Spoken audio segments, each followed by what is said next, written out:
Google Pixel 4a. Here's everything we know so far. Google's next mobile release will be the long-awaited mid-ranger Pixel 4a.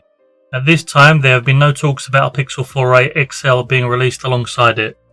Colours to be released are the standard black and white, with a light blue colour called Barely Blue rumoured as well. The Pixel 4a will come with a 5.81-inch OLED display with a resolution of 2340 by 1080, which means an aspect ratio of 19.5 by 9. This display will be capable of a 60Hz refresh rate, unlike the display of the Pixel 4 that is capable of 90Hz. Google looks to be moving away from the thick forehead design that houses all the sensors and cameras on the front for a more minimalist display hole punch camera placement. This does mean that it will not be coming with any Soli radar capabilities or 3D Face ID.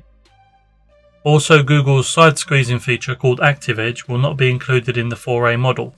One hardware addition that some people may once again enjoy on the Pixel 4a will be the inclusion of a headphone jack. Also, the back of the device will house a fingerprint sensor similar in design to the one on the Pixel 3. Now let's talk about the performance. Remember, this is a mid-range device, which means it will have mid-range components. However, coupled up with stock Google could prove to be a pretty smooth experience.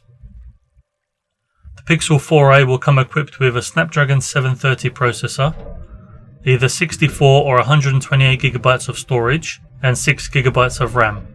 The battery is on the smaller side at 3080 mAh, but it is capable of 18W fast charging using the provided charger and cable in the box. With the power efficient processor, we should expect to see very good battery life. The rear camera is rumoured to be a 12.2 megapixel IMX363 sensor, which from the leaked sample photos provides great detail.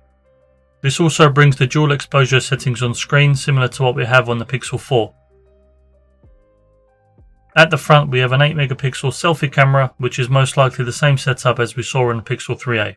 As for the software, there's no doubt that the Pixel 4a will come with Android 10 straight out of the box. This will most likely bring us Pixel 4 features like live caption, astrophotography mode, and much more. At first, pricing was thought to start at $399, however new information suggests that the price for the 64GB model could start as low as $299, with the 128GB model starting at $349. This is probably a tactic for Google due to the competing in the same market as the new $399 Apple iPhone SE. Now, the release date has been a big speculation, as there has been information to say that Google already has the devices ready to ship. However, the original release was in May, which got pushed forward to June, and then further got delayed till August and October time, depending on which colour you choose. We can only wonder if this will also affect the release of the Google Pixel 5. For more of the latest news, unboxings and how-tos, remember to subscribe to the channel and leave a thumbs up.